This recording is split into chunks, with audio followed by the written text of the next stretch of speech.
Hi, I'm Nicole Brigandi. And I'm Robbie Swale. And today we're talking about demonstrating your personal brand. So this is the fourth in a series of 5 videos about how to master your personal brand. In the first 3, we introduced our model for defining your unique personal brand and then took you through some exercises to help you understand what it is that makes you unique. And we left you at the end with the idea of a personal impact statement, which sums up your brand and your audience. And now we're going to start getting into how do you take all that out into the world. We're going to give you a couple of the important principles about that and how to think about it, and then a couple of exercises to take away, to gather some more data, and begin to really demonstrate your unique brand. So the first principle we want to talk about is authenticity.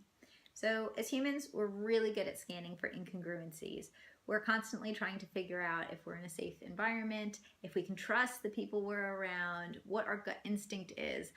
Therefore, as you start to articulate these key, unique qualities about your brand, it's really important to make sure they align to your behavior, your actions, your attitudes that you display day to day.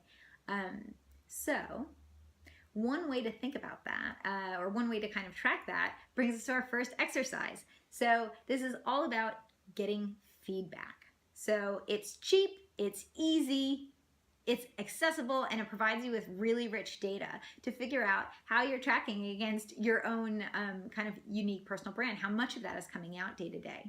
So what we'd suggest is that you go back to some of the exercises that we did in the unique brand model.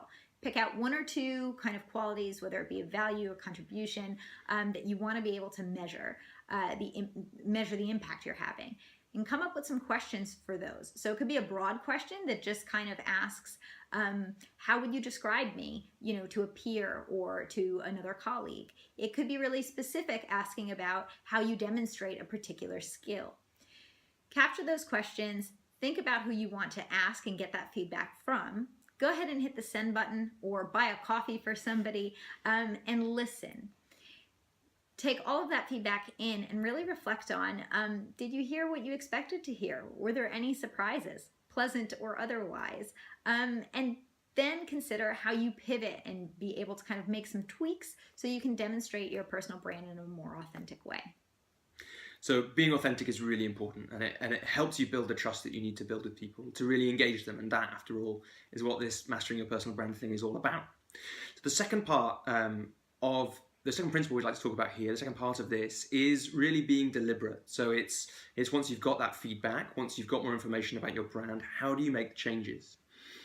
So there are two kind of parts of this that we'd like to talk about. So first of all, there's the explicit things you say in writing, in person.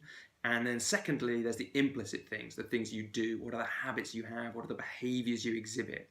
So you might get some information about these from the feedback, I'm sure you will.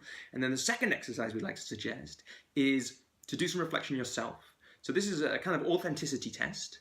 So make a couple of lists. One's a list of one's going to be a list of the times when you felt you were being really authentic, and particularly those times when you were being authentic and you were demonstrating in some way something about the unique brand that you've begun to develop over the last few videos. The second is a list of the times when you felt very inauthentic. So that especially includes the times also when you did things which contradicted the brand that you want to be demonstrating to the world. So create this. You can spend as long as you like doing this, and it's a good thing to maintain, a practice to maintain, but I suggest doing it for at least 2 or 3 days. At the end of each day, just make a few notes. Then, once you've got those lists, you can begin to think, what are the tweaks I need to make? How do I dial up the things which are on the authentic list, and how do I dial down the things which are on the list which feels inauthentic or which was contradicting the brand that you want to get across? So now that we have some things to do, we'll just leave you with a parting thought. And I wanted to reflect on a quote by Maya Angelou, which says that people will forget what you say, people will forget what you did, but people will never forget the way you make them feel. So it's important to come back to the reason why we're even talking about this. This is about building meaningful connections and building trust with your target audience in a way that enables you to engage them in driving towards the outcomes that you're aiming for. So be sure to keep it authentic, keep it deliberate, and keep it real. And we'll see you next time for the 5th video, which is about how you evolve your personal brand over time as you change or your audience change or your work changes. And that might be particularly interesting for people who are in transition, but it's an important part of personal branding for everyone. So we hope you see you then.